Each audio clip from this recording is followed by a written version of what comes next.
In order to protect, inherit Japanese culinary culture and promote Japanese food in India, the Ministry of Agriculture, Forestry and Fisheries of Japan, in cooperation with Embassy of Japan in India, organized a Japan-India Food and Agriculture Symposium in Le Méridien Hotel, New Delhi, on the occasion of the Japanese Food Day.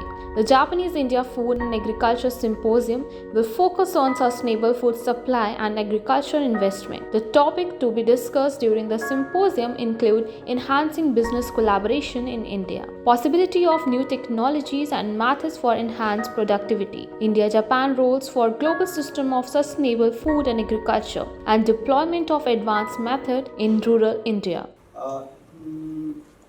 The main theme for this today's meeting is India and Japan collaboration for business opportunities. So I begin by saying that Japan is the fifth largest investor in India, and their investment has been to the tune of about US 38 billion during April 2000 to June 2022.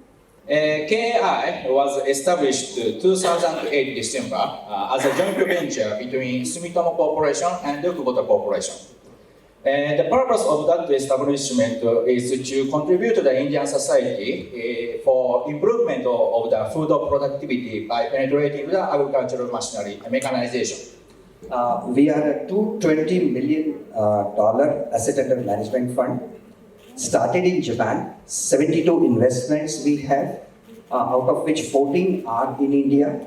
The fund started in 2014 and we actively started investing in India in 2019. Organized a kind of a B2B event with the Italian food processing company. And it's a kind of a humble request from me to Mokpi that maybe you can organize the same kind of B2B meetings with the Japanese machinery companies, if you have any comment. Yeah, so we have, or you can say that we had a scheme called Promotional Activity Scheme. Primarily it is meant for attracting investment in whatever way it could be, whether it is domestically or it is international. So internationally we invite different countries with which we have very good relations, and I'm happy to say that Japan is one of them. So like we have invited Italy, we would be happy to host that kind of B2B meeting with Japan also. From 1st to 3rd, Sial, India is being organized in Pragati Maidan, where we would also be participating. We have our pavilion there. So any one of you can come there. I extend warm invitation to all of you to visit our pavilion also. We are showcasing some of our... I will talk about Prespel first. This is a company which is actually touching the farmers and also touching the industry. So their model is aggregating the agriculture waste and making it usable for the industry as energy. So put simply, it's a sort of a waste to energy company. Only focus on the agri-food part of our portfolio. I'll skip the first company because they are in the next chart. But these are the 4 companies, and consistent theme here is Bharat to global. So the big heart in the bottom is India's largest all digital input supply platform for the farmers. We have millions of farmers on the platform. Contrary to belief that the digital literacy does not exist in India, it's very interesting to see that farmers are how willing to transact over it to get the right quality inputs at the right price. Once we entered this company, the details are there, so I will not go into details. Maybe this presentation can be available. But just you can see, it's the operation started around 2011 in a very humble way by the company, and we invested in 2020 only. But the way we look at this company is this is solving the real problem of India, and that's where Mitsui also wants to contribute to India society.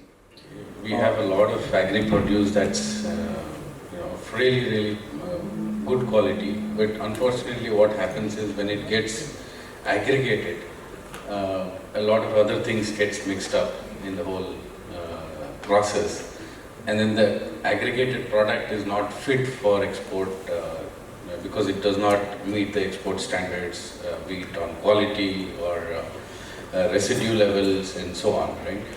For example, we work with a very large exporter in India who, as part of the sustainable rice platform, they use a technology platform to measure the traceability, provide traceability for the end-to-end produce from the point where the farmer's data is digitized using a platform to how it's monitored from production.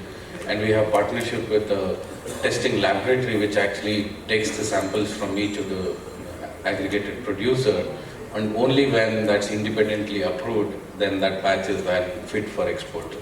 This event will be organized by the Embassy of Japan in India in association with IHM Pusa SAAG. As far as India is concerned, I belong to Ministry of Food Processing Industry. So, with the help of this business forum, we can forge partnership in food processing sectors, different aspects. One is manufacturing, one is preservation, one is logistic, and we can do it through eco-friendly system, sustainable development kind of thing. So our opportunities are available in cold chain solutions, in different aspects of food processing. Maybe the Japanese companies can participate through different forms of collaboration, whether it is financially, whether it is if the companies are involved in manufacturing of processing equipments, they can forge partnership with the projects that we are going to approve shortly. The companies which are involved in cold chain solutions, providing logistic support and preservation technology, refrigeration system. If you talk about the Japanese firm, Japanese arm JICA, they are doing a lot of projects on the ground in agri sector in India, apart from the other projects. But there are some of the common similarities between both the nations. As I said, one, even in Japan, there is a fragmented land holding, but they have been able to, the extent of mechanization is very high in Japan, which is not in India. So that is one area where India is also looking at mechanization, and there are a lot of new, innovative, and I would say very good products which are there in Japan, and we can have those technologies and those products in India, maybe a lower cost version or a less mechanized model, but there is a need and there can be an opportunity to innovate and develop products only for Indian market in Japan. For more such types of videos, stay connected with Krishi Jagran. Thank you.